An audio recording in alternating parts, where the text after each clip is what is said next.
cos a है तो मतलब लास्ट वाला लाइन से cos a by sin a होता है लेकिन उस टर्म में जाके जाए ठीक है देखना सेक का कॉपी करो पहले cos में चेंज करो कॉपी करो cos में चेंज करो तो सेक के फार्मूला कॉपी करो 1 by cos सेक के बराबर करके 1 by cos समझा गया बस पहला एलएचएस लेके आने ठीक है सेक 4a minus 1 by sec 2a minus 1 sec 4a हम क्या लिखा सकते हैं 1 by cos 4a लिखा सकते हैं नहीं minus 1 by sec 2a हम क्या लिखा सकते हैं 1 by cos 2a minus 1 ठीक है दूसरा चला आप देखो आपको भी कॉलम देखा एलसीएम वाला है शेड्यूल में ये लेकर आते हो मल्टीप्लाई करते हैं 1 minus cos 4a बटा क्या भाई answer cos 4a okay kalau apa nih selera kita ini multiply 1 minus cos 2a by क्या आंसर cos 2a कौन सा क्या जो फॉर्मूले में लगाना चाहिए उनका हम लोग बोलेंगे है ना माइनस 100 बोलेंगे ठीक है अब यार देखो पर क्या बचा डिवाइड बचा अब ले मल्टीप्लाई में ले आना है इसको हर के में आंसर और सही आंसर समझ के में आंसर और ठीक है तो 1 minus cos 4a by cos 4a into cos पे करना क्या है क्या cos 2a by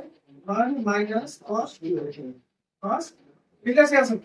सच में सके अब मैं सारे सिंपली कैलकुलेशन करने को सिंपल देख सर अब ये cos 4a को था फिर हम क्या लिख सकते हैं 1 minus cos 2 into 2a लिख सकते हैं नहीं ठीक है और हमारे कितना लेके बोलते हैं cos 2a को फॉर्मूला में संगत सारे सही सेम केस में cos 4a like as it is लिखने into cos 2a by यहाँ पर यार हम 1 minus cos 2a को फॉर्मूला क्या लिखें 1 minus cos 2a बराबर 2 sin स्क्वायर लेकर सेकंड मेरे पास क्या रहा है अब 1 minus cos 2a का फॉर्मूला 2 sin स्क्वायर है a की जगह पर होती 2 है यानी कि 2 sin स्क्वायर है लेकर second by cos 4a into cos 2a by 2 sin square as it is लेके बस आको कैसे है अब यहाँ विचार करो sin स्क्वायर 2a भन्दा sin 2a into sin 2a okay sin square theta को मतलब कॉपी कर सकते sin theta into sin theta में ठीक है तो तो sin स्क्वायर 2a को मतलब कॉपी कर sin 2a into sin 2a उन सही है ये समझ रहे हो का sin 2a हमें साइड में निकाल देंगे sin 2a यहाँ क्या बात है यार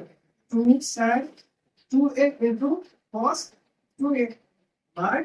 cos 4a into 2 sin square ठीक है तो अब यहाँ ध्यान देना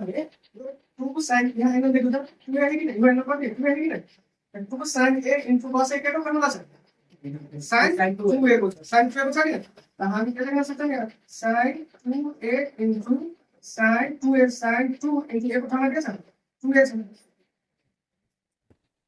cos 4a into 2 sin square अब देखो दुगनी तो sin 4a लिख सकते हैं नहीं sin 4a कितने बार क्या है बताइए sin 2a by cos 4a into 2 sin square ठीक है अब यहाँ है मान पहले एक समझ लेंगे sin 4a by cos के 4a into sin 2a को करना क्या होता है 2 sin a into cos a हाल देने को 2 sin a into cos a by 2 sin square a 2 bar 2 cancel sin a बार इसको स्क्वायर कैंसिल अब sin by cos के को फॉर्मूला हम लिखते tan कौन सा ये हम बात लिख सकते हैं tan 4a लिख सकते हैं ठीक है आगे से यहां बात बाकी नहीं cos a नीचे में को sin a cos a by sin a के को फॉर्मूला इनटू cot ये हम लोग करें सर ठीक है